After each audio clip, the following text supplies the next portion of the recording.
Oh boy, just what we need, new regulations. This time water heaters, and regulations may cost you money in space. Consumer reporter Steve Noviello joins us to explain exactly what's going on. Steve. Good morning to you guys. The new standards are from the Department of Energy. They require that any tank top heater manufactured after April 16th has to be more efficient. Now, in order to make them so, they're going to be making them bigger, just bigger enough, in fact, that it may leave some homeowners with a major remodeling bill. My husband does the French cooking. I do the ethnic, the Korean, the Chinese. Betty O'Neill has mastered the recipe for a happy marriage, Szechuan pepper. with some delicious dishes Strange taste chicken. along the way. If you eat it, you really don't want to sweat the next day. It's a formula that's worked This is my husband. for more than 40 years, much longer than her hot water heater. I knew how old it was, and I was concerned that it kind of made strange noises. She acted fast to get it replaced, and good thing she did. New regulations from the Department of Energy will require more efficient tank top heaters starting mid-April.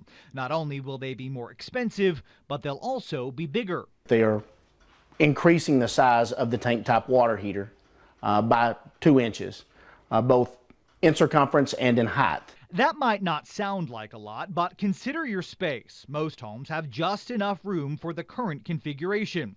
Even if you do have extra space, access to it may be tight. There would be construction to take out the door jamb or to take out the attic access to put it in. And then you have codes that won't allow you to put that door jamb back up and or the attic access back up because they won't apply to the new water heater. In Betty's case, space is so tight, a new larger unit would have had to have been relocated, with construction costs in the thousands. You've got your electrical, you've got your roofing, any construction to get it there and get everything's going to have to go overhead and under the home. Or maybe it's time to consider going tankless. They're smaller, more efficient, and becoming more budget friendly.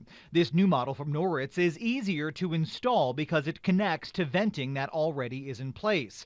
It also has a top mount water connection and half-inch gas line connection.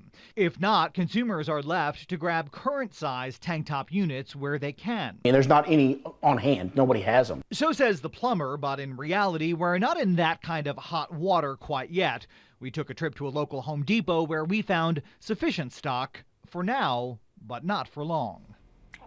That inventory that we showed you was from about a week ago, so really time is of the essence. Again, the new regulations stop production of the current configuration April 16th. The new models will be bigger and are estimated to be about 30% more expensive. So if your space is tight, and you're really not even due for a replacement yet, some folks might want to go out and buy one of the current models and store it until you are ready, because you can still store them after the April 16th. At the very least, if you've had your hot water heater for about 10 years, now's the time to go in and check it for wear.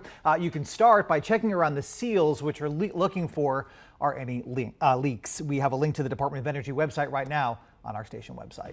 I'll tell you what, my plumber marked the date, and he said in 10 years, call me and take this thing out of here because it will fail, whether it's 10 years and 2 months. And you don't want to deal with that. that. Much more expensive to replace it after it fails, and you've got a flood and warped floors, and you're changing carpet, and if it's in the attic, it's come through the ceiling. Yep. So definitely be proactive about this one, guys. Thanks.